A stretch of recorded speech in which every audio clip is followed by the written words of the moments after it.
Pemirsa, perbincangan kembali kami lanjutkan. Saya akan ke Mas Ujang. Mas Ujang, tadi sebelum jeda mungkin Anda juga sudah menyimak bagaimana pembicaraan mengenai isu food estate ini didalami seperti itu. Tidak hanya isu food estate, ada juga isu wadas yang kemudian menjadi salah satu perhatian dari publik. Bagaimana kemudian menurut Anda isu-isu seperti ini bisa meyakinkan para pemilih dilihat dari cara penyampaian dari para cawapres ini dan juga jawaban-jawaban yang diberikan nantinya?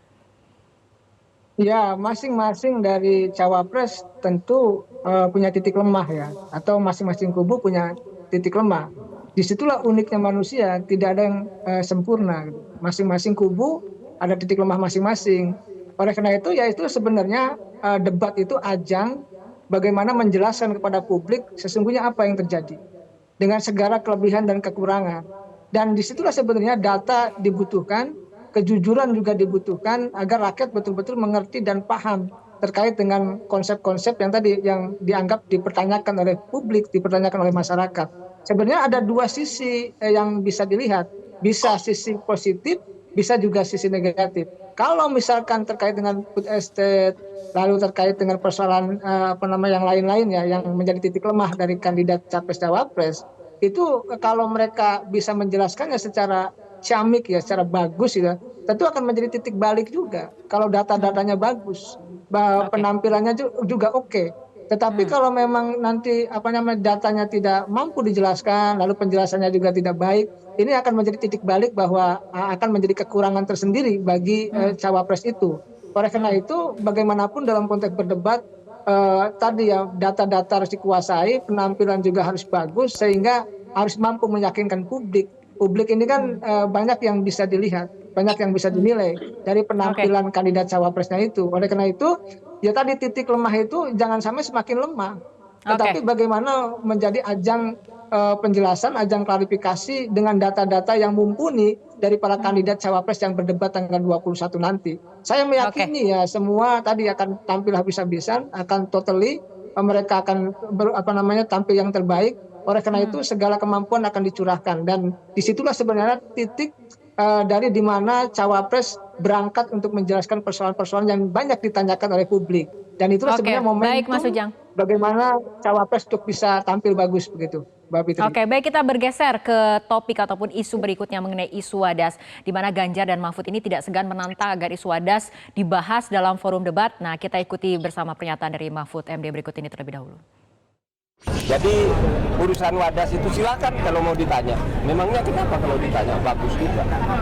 Cuman kan katanya kan kasus wadas ini kan terkait kerusakan lingkungan. Ini berarti nggak apa-apa kalau misalkan dibahas di debat cawapres. Ya enggak apa-apa, malah bagus. Mas Roni, kenapa kubu dari Ganjar Mahfud tidak mempermasalahkan isu wadas ini dibahas dalam forum debat? Ya, tentunya ini kan yang selalu menjadi black campaign untuk Mas Ganjar ya terkait dengan wadas ya. Di sini kita mau menjelaskan bahwa terkait dengan isu wadas bahwa pembebasan lahan itu sudah dilakukan dengan baik dan sudah diberikan kompensasi untuk warga yang terkena gusur dan itu sudah sangat jelas dan perlu kita sampaikan juga ya bahwa ini adalah proyek strategis nasional yang seharusnya menjadi tanggung jawab dari pemerintah pusat.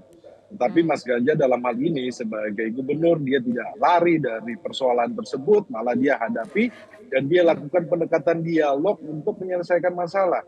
Dan juga pun Pak Ganjar sudah sempat dipanggil ya oleh Pak Presiden pada saat itu dan Pak Presiden tanya bagaimana terkait dengan permasalahan wadas gitu kan.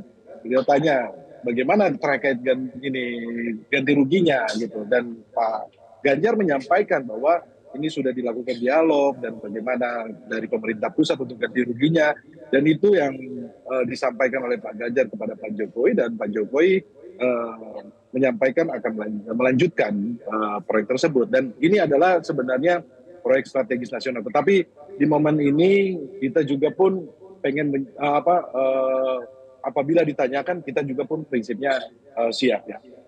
Mbak Putri, komentar mengenai isu ini.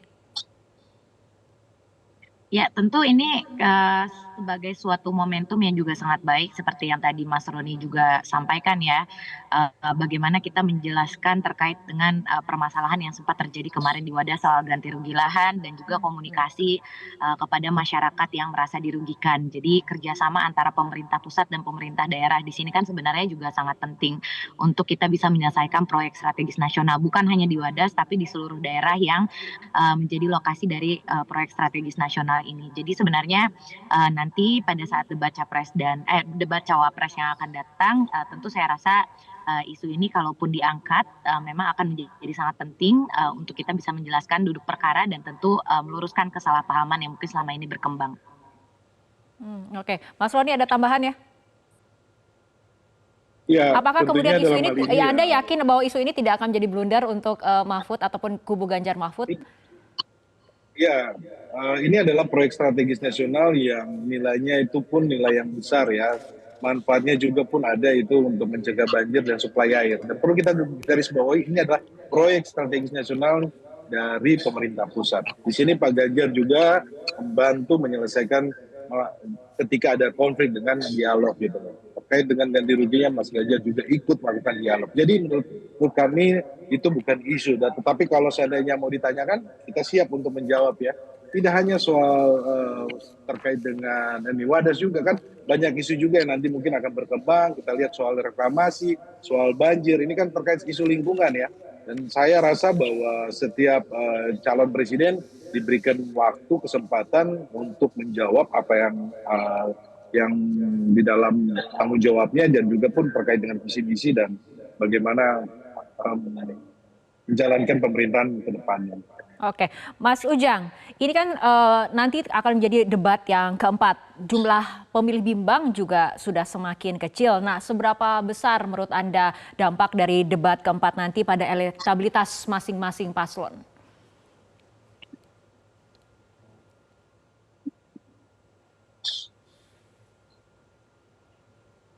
Halo. Mas Ujang? Ya, lanjut Pak Ujang. Ya, kalau kita lihat debat itu kan berpengaruh pada mereka yang belum menentukan. Artinya kalau versi Litbang Kompas 28,7%. Jadi inilah sebenarnya yang diperebutkan oleh ketiga kubu tersebut. Jadi besar kecil, banyak sedikit itu berpengaruh terkait dengan opini publik maupun preferensi pemilih, terutama mereka yang belum menentukan itu. Begitu, Mbak. Baik, kita tunggu saja bagaimana performa dari Cawapres dalam debat keempat nanti yang akan membahas berbagai macam tema yang menarik. Kita tunggu saja bagaimana dinamika debat ke depannya. Terima kasih Mas Daniel, Mbak Putri, Mas Roni dan juga Mas Ujang telah berbincang bersama kami malam hari ini dalam Prime Time News. Jelajahi cara baru mendapatkan informasi. Download Metro TV Extend sekarang.